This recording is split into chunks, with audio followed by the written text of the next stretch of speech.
Rewind, Your Week in Review is sponsored by the Wisconsin Realtors Association, bringing Wisconsin communities to life with great homes, businesses, and neighborhoods. The Wisconsin Realtors Association, the voice of real estate. This week's edition of Rewind, Your Week in Review.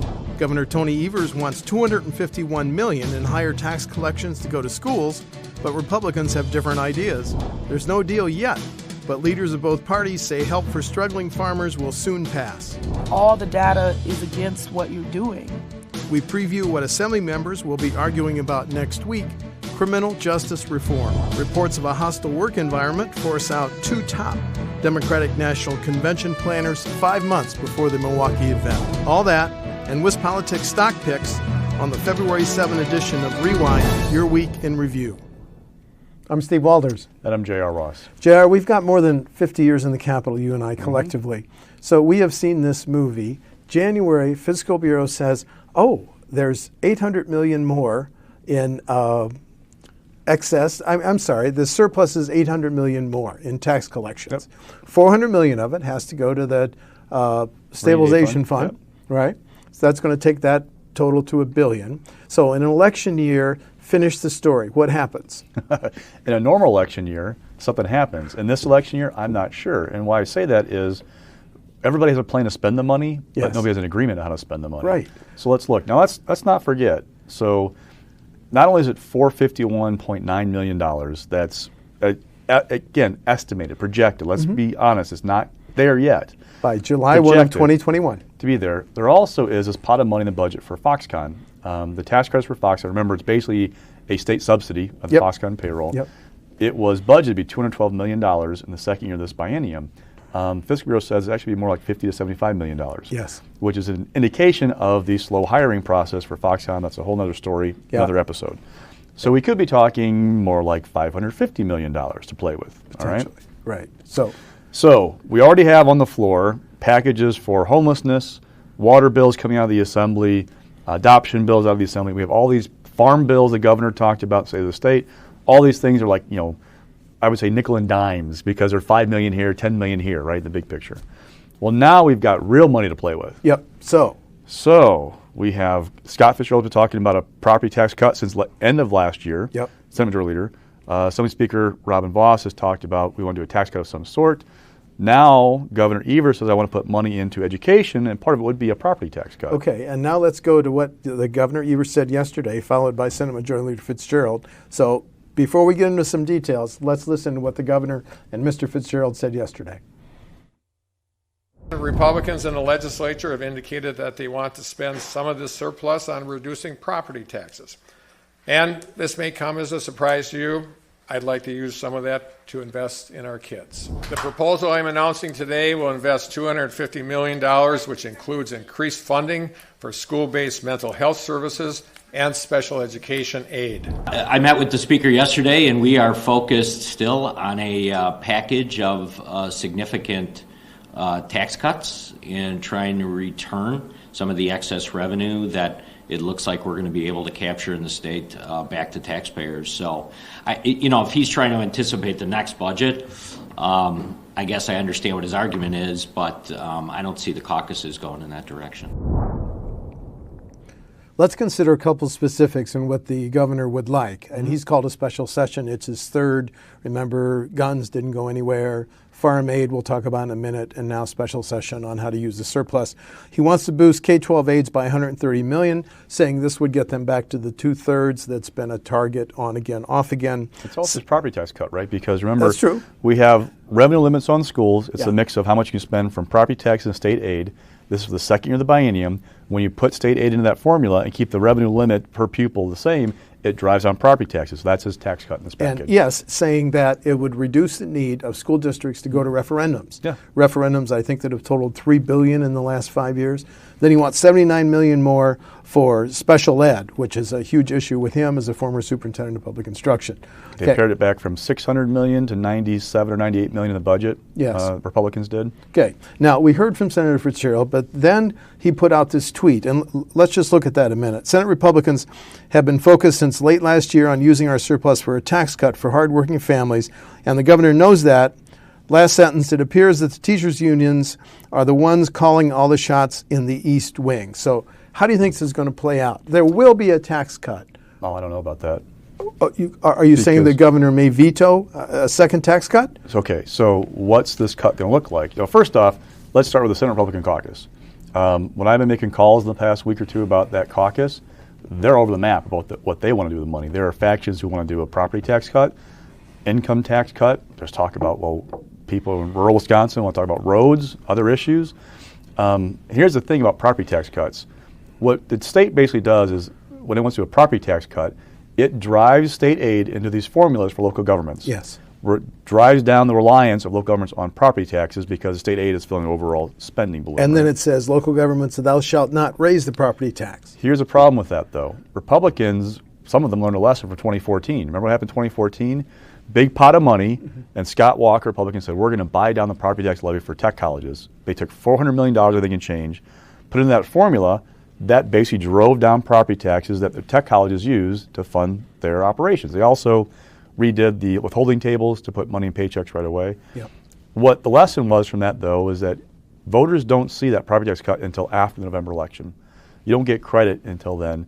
And 2 Republicans have told me that, some of them at least, that they feel like even when they drive down property taxes for the state aid going in, locals then can raise them, and it's a never-ending cycle of buying them down when they go up for the locals to raise stuff. Okay, so then is another strategy, and we cut the income tax, and we tell the Department of Revenue to cut the withholding tables so people see it immediately in their paychecks? So what's the income tax going to look like? Can they agree on an income tax cut? When I say they, the Republican caucuses, then would Evers sign it? Or would Evers say, no, this is not what I want, we have to have some kind of compromise? Again, they don't hold all the cards anymore. Evers has to be part of this conversation, or at least have some input. So do they get Evers to buy in? Maybe. Then could you also buy down debt? Now here's the thing about buying down debt. We've heard that phrase before, right? Yes. Money is cheap right now. So if you buy down debt when money is cheap, maybe it's not the best use of the money. So what I'm trying to get across is there are all these ideas right now. We are in the sausage making process at the end of the session. And yeah, I can see a deal getting done, but there's no guarantee right now they can agree on something, because look at the last 13 months. What have they agreed on big picture in the last 13 months in the Capitol? Okay, that's fair. But I want to go back to something as we end this topic. You don't think we're going to end this session with a tax cut? I do. Possibly. But can you get the Senate Republicans to buy what the Assembly Republicans want to do, and vice versa? There's no guarantee on that yet. Well, okay. If I were a betting man, I'd bet that the Republicans line up. But then, if it's on Evers' desk, what does he do? He already vetoed one tax cut. Let's review what we've seen before in our history, right? Quickly. 2000, a rebate check back to voters. Yes. We've seen 2014, the property tax buy down, the withholding tables change. I mean, there's been all kinds of ideas floated out there over the years. Okay, but the point is, when we have projections of a higher surplus, tax cut fever takes in the Capitol. And guess what? If you're Evers and you don't agree with the tax cut, guess what happens with that extra money? It rolls over to the next budget, and you get to spend it, at least in your proposal. Not guarantee it's going to happen, but put in your proposal to boost education in 2021 to 23. Election year, there'll be a tax cut. Okay, new subject. Now, what they did agree on last week seemed to be, we all want to help farmers. So let's hear from a couple of our leaders just on the subject of what I'm calling farm aid. Please. We know Wisconsin farmers are facing difficulties for a variety of reasons. Today we're announcing what our agricultural priorities are going to be for the remainder of the session. It includes bills that are working their way through the process, some that are just being recently introduced, others that were introduced earlier in the session. And our goal is to provide both short-term relief and long-term relief, because we know Wisconsin farmers need help now. One of the things that we're looking at would be a proposal to allow those smaller family farms to be able to deduct the cost of their health insurance to save money on their income tax bill, and also provide high-quality health care for themselves and hopefully a number of employees in a small operation. I'm glad all sides now have decided to get going on this particular issue. It's obviously an important one, and we have an opportunity in a relatively short period of time to make a difference. Whether it's tax credits or if it's tax on income tax credits, that that kind of money is always deferred, and I think people need help now. And so I would prefer to look at issues that are more immediate than that. But I'm open. I mean, we're in a position now where people care about this in a way that they're willing to move forward on something. So I'm happy about the ideas. Let's get them on the table and figure it out. We heard Speaker Voss say we're looking at some specific tax breaks. Number one would be for family farms, a deduction for their health care costs. Actually, it'd be all sole proprietorships. So it'd go beyond farming and non-farming. Thanks. So the way he explained it during the news conference, it'd go beyond just farms. About $9 million a year, I think it was, the price tag. Right. And then does he want to mess with their constitutional uniformity clause? Are we dancing around the edge of that? So that's the property tax issue. He wants to have something that would cut property taxes for farmers, but uniformity clause, which just what it sounds like, you must treat all property uniformly. Mm-hmm. So how do you get around that and target a property tax break just for farmers? Since ag is just one class, commercial and Voss said they're working on utilities. That. They caucused on Thursday to try and get to more of a clearer picture. Okay. In my calls so far, there wasn't necessarily a show of hands at the end of caucus say this is where we're going to go with this whole idea. So that's why I say, again, they might get something done, but right now they're in this kind of the morass of the sausage making kind of thing. Okay, what are we going to do? Okay, now let's go back to what the governor said. I'm glad they're addressing this issue. I think we'll ultimately end up, but the governor is saying our tax credit's the best way. Translate what the governor said? He wants to do what he wants to do. Come do what I want to do. Can't get more direct than that. What's interesting is Robin Voss said at the news conference that the bills are going to do as part of their ag package will be a mix of what bills that Republicans already had in the pipeline in the Assembly, new ideas, and what the governor wanted. To people I talked to this week suggested that's a sign of how the governor forced the hand of Republicans that, hey, we weren't going to do anything big and bold, to use Robin's words, with this issue. All of a sudden the governor put this in the pipeline. We got to do something now. What is it going to be? Okay, and just two more points quickly. Mr. Voss says he's willing, Speaker Voss, willing to spend more than the governor on this. Mm-hmm. This is not an issue, especially when we have so much more money. Just like looking, the governor's, one of his ideas is to try to get our exports of dairy products a bigger percentage of the nation's exports. Robin said what he proposed wasn't enough money basically to get that done. Yeah. He wants to do more. Yeah. Don't forget, over in the state Senate, we have a Republican caucus that want to spend money on X, Y, and Z so far outside the budget. So there is still a roadblock over there unless you get those guys on board, some of these proposals. Okay, and final point on this. When Speaker Fitzgerald says we're all ears on the issue of how to help farmers, I read that as we're going to let the Assembly lead on this issue. Fair? Also, he says all ears on the governor's side to say. What the governor's going to talk about, we're listening to what he has to say. Okay, new subject. There was a simple bill that would have provided for a funding way to make sure there's no more backlogs in the testing of sexual assault kits. It's a simple bill, passed the Senate, comes back to the Assembly, and the term you used earlier, sausage, stuffing the sausage at the end of the session. Let's look at some of the provisions added by Assembly Republicans. A sexual assault bill of rights, a requirement that ICE be notified if undocumented a person is arrested for sexual assault, and a requirement that a victim be eligible for school choice even if they do not meet the income. So we had a pretty simple principle. Let's pay for and keep a tab on sexual assault kits that are tested, keep them for 50 years or however long the statute of limitations. Explain to me the process that added these three controversies. A couple things. Reason that this backlog built up over the years is that there's no statutory direction of what you must do with a kit once it's collected. Yeah. So sometimes if a victim didn't want to pursue charges, they end up on a shelf. That's part of the reason why that backlog was created. DOJ advocates want a structure in place to ensure that there are now directions of you collect a kit, this is what happens to it, so that it goes to state crime lab and doesn't sit on a shelf anymore. The victim has to consent that there's a test. Yeah. Two bills passed the Senate unanimously in October. One creates a framework of these directions, what happens. The second funds the database. Those bills have been hung up in the Assembly and the committee level without a hearing, without any movement, despite some pressure from various corners saying, hey, let's get this done. All of a sudden, late last week, this new bill comes up. It has these provisions that are being added to it. The question is why? David Steffen, Republican from the Green Bay area, basically said during the hearing, it wasn't moving, the clock is ticking, and I had to do something to get my fellow Republicans on board in the Assembly and get something done. When I made calls this week, the theme that I heard each time was this. Robin Vos is going to give Josh Kaul a win on something like this. Some Republicans can't do nothing about this, and so they've got to have something.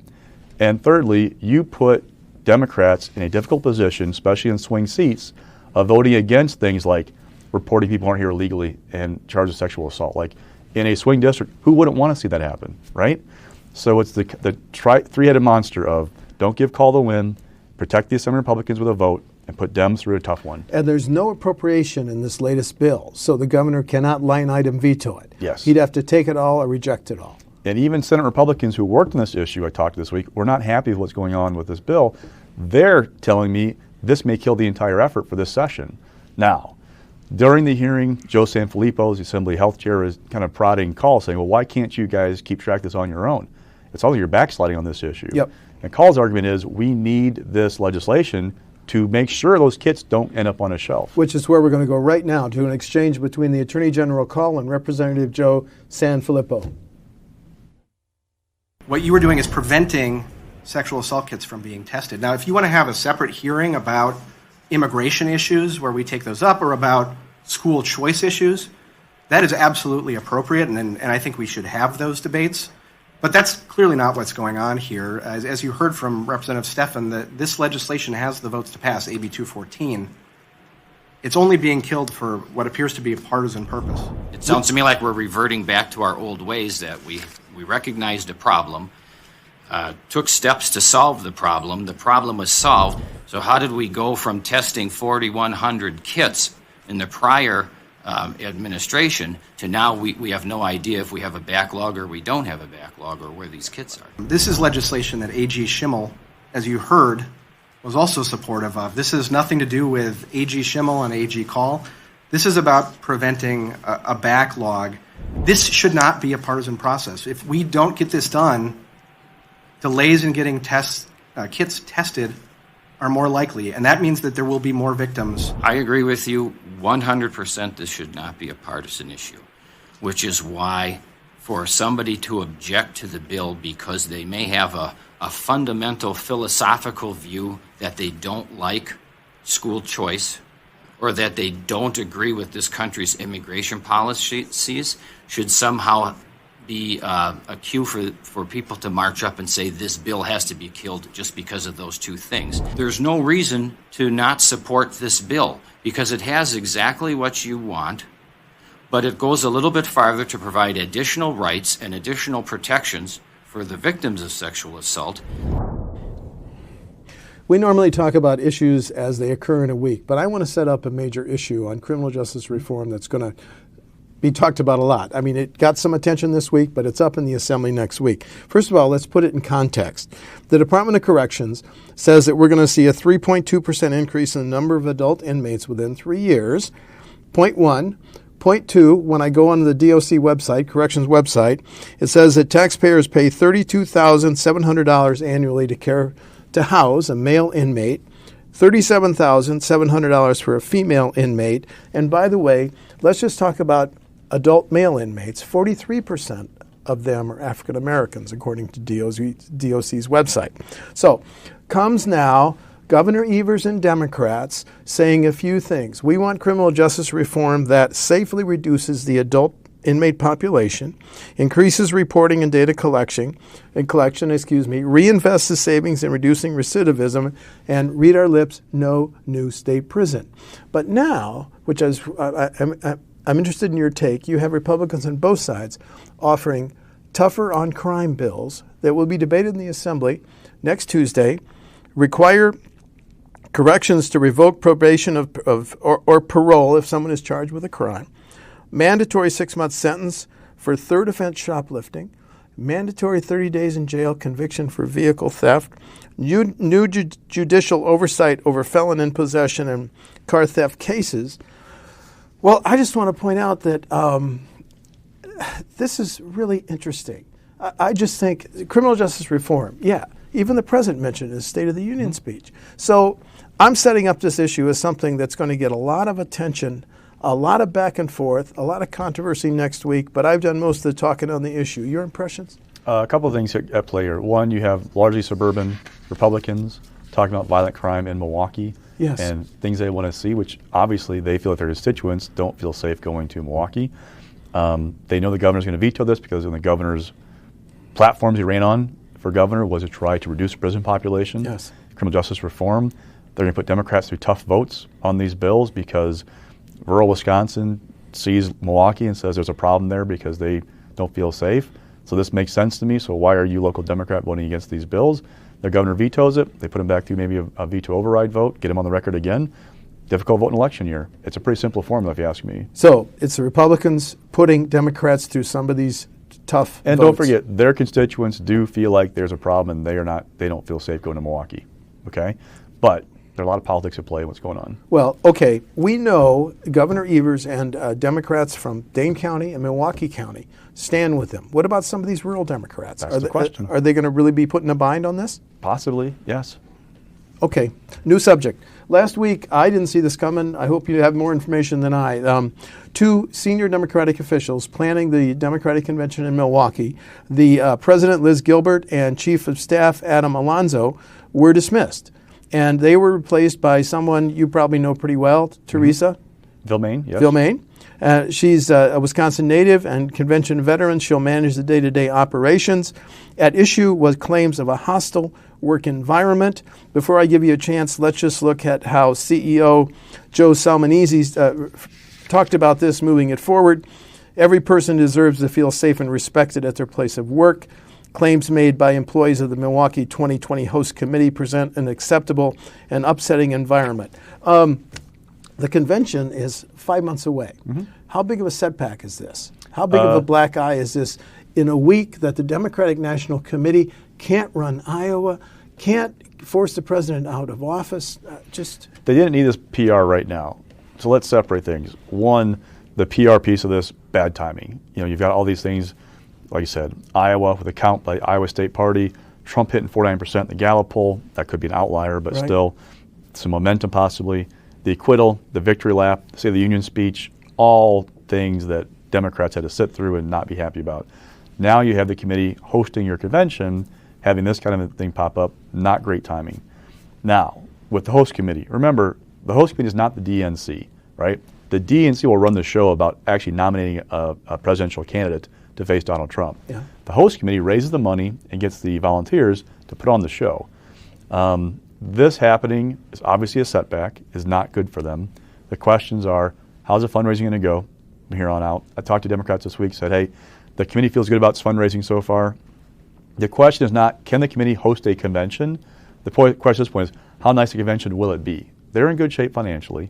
There are dozens of employees over there, so losing two is not going to kill the operation. However, again, a black eye. Then there's this other political level. And talking to people who are veterans of campaigns, they will tell you that you could almost call any campaign a hostile work environment because it's very pressure packed. These guys have to raise $70 million in a short window for this whole effort. It is not an easy job. That said, you know this business, there are rumors. If the worst of the rumors are true, people tell me, then these two deserve to be fired. The problem is we don't know if the rumors are true. There's an investigation going on right now, but the second this blew up, hostile work environment, all these kinds of things, there had to be some action taken. And there's also this element of, if you've been paying attention to the convention kind of scuttlebutt for the last few months, there's a faction that wasn't really necessarily happy with some people brought in to work the convention. Mm-hmm. And they saw a problem and saw an opportunity to kind of maybe elbow these guys aside because they didn't like their leadership style. Now, again, not trying to minimize anything that they did or didn't do or failed to do, but there's more than just these guys messed up, end of story. There's a lot of layers of this piece. This story. Okay, you've obviously been working it pretty hard. So here's my question. The next 5 months of planning, Salmonese and Teresa, or some new people brought in? Yep. So Teresa was described in the news release late Tuesday night as kind of running the show in the interim. She's a veteran Democratic operative. She's a veteran of conventions. She's worked all over the place. She's well known, respected. When you mention her name, people go, okay, we're going to be okay. I talk to Democrats. Okay. The question is, does she keep on? Are they going to have somebody come in full-time and replace her? All that kind of good stuff the next few months. But again, as long as they keep hitting their fundraising marks and bring in the volunteers, it'll all come together. Okay. And if they nominate somebody in July and everything pulls off, this will all go away. Don't forget, this is more than just a convention for Milwaukee. This is a chance for Milwaukee to prove itself on the big national stage. Say, hey, we are not the kid brother of Chicago. We are a national player. When it comes to these things, they need to pull this off. That's why I wondered if how much damage potentially 5 months out. But anyway, okay, new subject.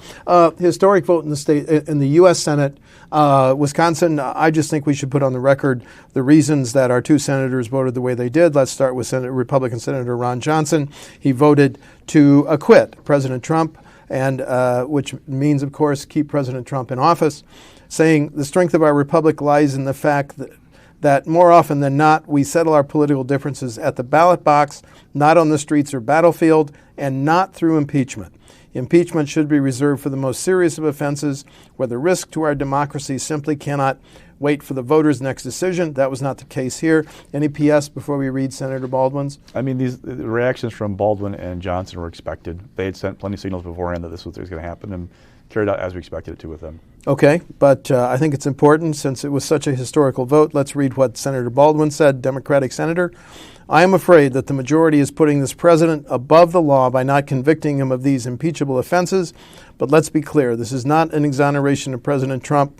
It is a failure to show moral courage, and hold this president accountable.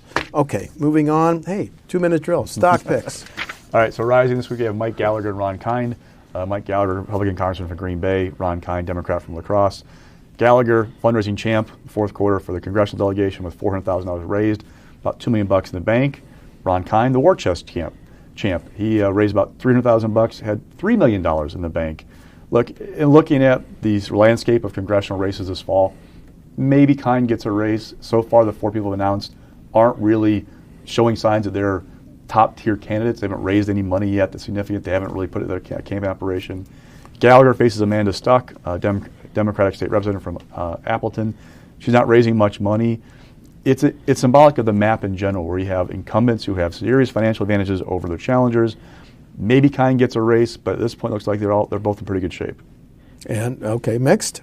So Tom Tiffany, I've been hearing from insiders in the Capitol for months that this race is Tom Tiffany's to lose, 7th Congressional District. It's a special election to fill a seat that was held by Sean Duffy, fellow Republican.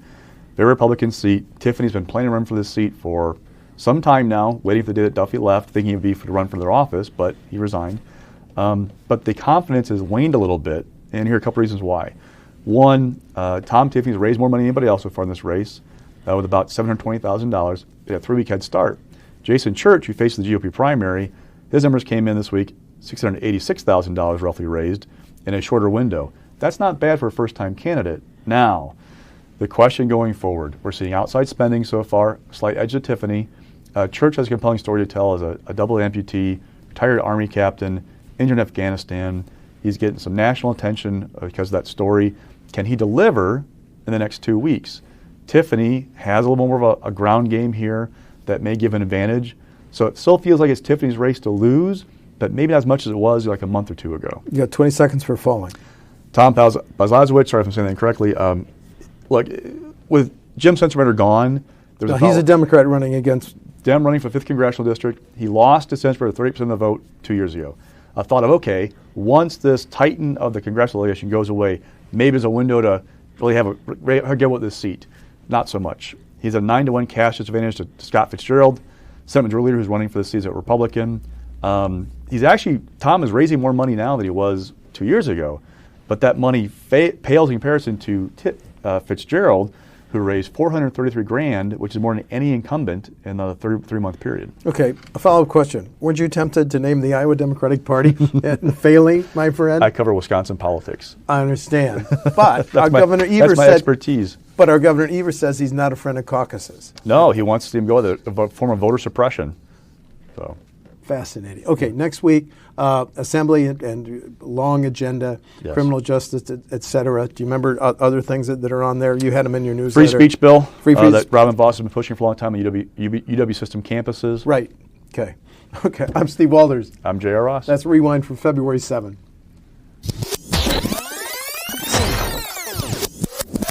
Rewind, Your Week in Review, is sponsored by the Wisconsin Realtors Association, bringing Wisconsin communities to life with great homes, businesses, and neighborhoods. The Wisconsin Realtors Association, the voice of real estate.